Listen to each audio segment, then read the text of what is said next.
Good morning, friends, and good day, good afternoon, good evening, wherever you are.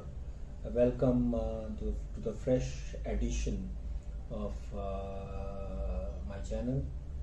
I'm Ajay Sharma, and I'm founder of Abhinav Immigration. Today, I want to address this one particular IRCC memo which has come in public domain and which is really much talked about right now on all the platforms, which is also created a lot of anxiety among the prospective immigrants for Canada as well as the immigrants in the express entry pool.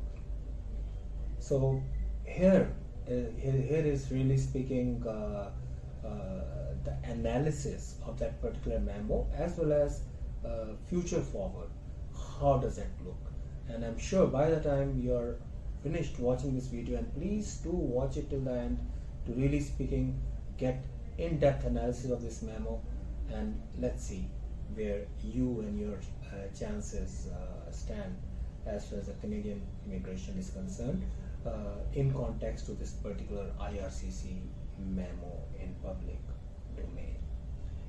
So one area that it talks about is that for the first half of 2022 there will be no fresh draw for federal skilled workers. Keep in mind, it doesn't include the Quebec program and it doesn't include provincial nominee program.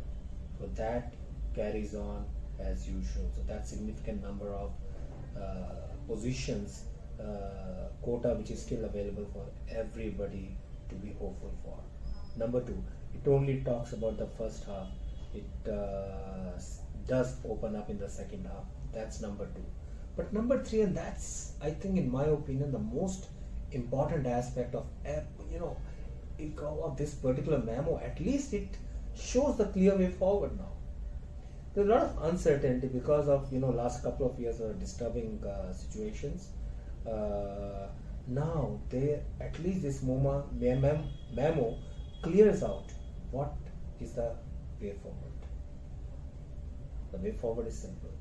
2023, 2024, when you have in between these two years a quota of almost close to 475,000 to 500,000 candidates will be accepted in the coming 2 years. So at least the way has been opened up for the coming 2 years.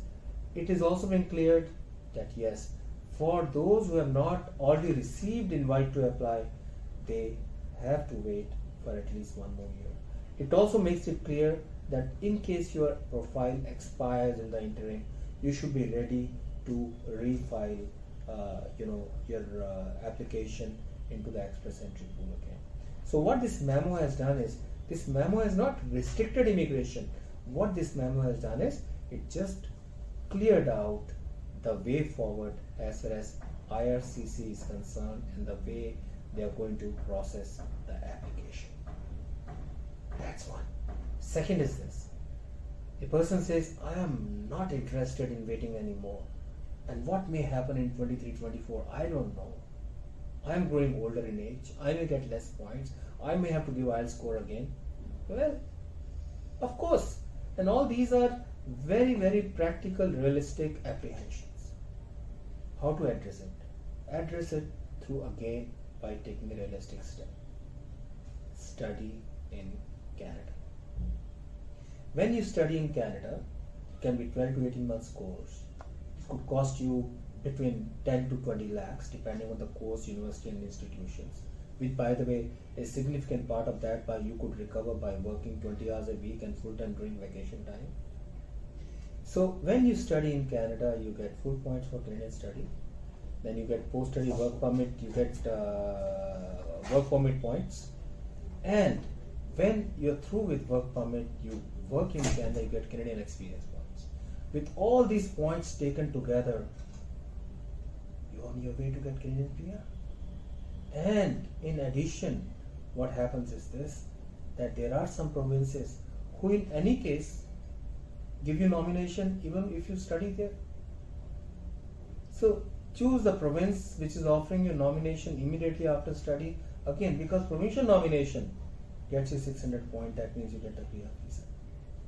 One thing is for sure, when you study in Canada, doesn't matter which province you study in, you get post-study work permit, and that permits some province to nominate you, and that gets you 600 points in the ranking system, and you are through with the process. Study in Canada is a sure shot process for those who are not interested in waiting anymore and have all these apprehensions. We have an independent team, study abroad, you could visit, by the way, studyabroadexpert.com. You'll have the link at the end of this video to get insight into all the options available. We have a team to guide you on the right institution and right course, which will, really speaking, ensure that you are taking the right step. There are other apprehensions also. Oh my God, there is a gap between. I've heard that if there's too much of a gap between the last qualification and current study visa filing, the application may be refused. I'm talking about student visa application. Well, we have been very successful in getting applications of those even with 10, 15, 20 years of experience. Their student visa application that moved. It's not a mystery process. All that you do is you choose the right institution, right university, and the right course. And the probability of student visa is very, very high. And then there can be third category also. The third category could belong to candidates who says that, okay, we have waited too long. Maybe we are not interested in Canada. Is there a third option? Before I move on to third option, I remind you again, do get your application assessed for Quebec also. So you're not interested in Canada anymore. How about looking at Australia? Australia is opening big way in 22 and 23. Get your application assessed for that also. If they're also not qualified, how about studying in Australia or studying in UK? In both these countries also there is a pathway available for a post-study work permit followed by a PR visa, occupation-based PR visa. So, IRCC memo is all about and only about the processing plans for the current year. It's not about quotas for the coming years. Your application, even if you're not in the pool right now, please proceed. Get your documents prepared, which itself will take you 3 to 4 months time, 6 months time, and get your application processed in 23-24. If your application is already in the pool, just refile it if after it expires. So what? Yes, I know it's a stress to give another IELTS test. If the IELTS test expires, just give it again. That's it. And I wish all of you the very good luck. The only suggestion, the only recommendation, only request I have based on my 27 years of experience in this industry is, do not be alarmed. It's just a memo which gives directions for 2022. The immigration to Canada continues, prosperity continues, the quality of life is waiting for you anytime. Just wait for 2 more years. That's all it means, nothing more. And keep your options open for Australia and UK also. There also is an opportunity. And finally, my final note, I sign off with that. And this specifically meant for those who are in early 40s, mid 40s, late 40s, and they say, no, we don't want to spend more time in studying again. Okay, do you have around 75 lakhs to 1.5, 2 crores to invest? In that case, we can get you visa in entrepreneur category, in startup visa category, in which you get 10% equity in the Canadian startup, and maybe it can turn into a unicorn and you make a lot of money, or entrepreneur into application in one of the Canadian provinces, or entrepreneur program anywhere across the world, be it UK Innovative Program or the Australian Entrepreneur Program, New Zealand Entrepreneur Program, or in Germany, France, Spain, Lithuania, Latvia, you name it, and we have entrepreneur programs for a country of your choice, a destination of your choice. All you need is a budget between 75 to a couple of crores. Thank you very much. Have a nice day. Cheers and good times ahead. See you soon.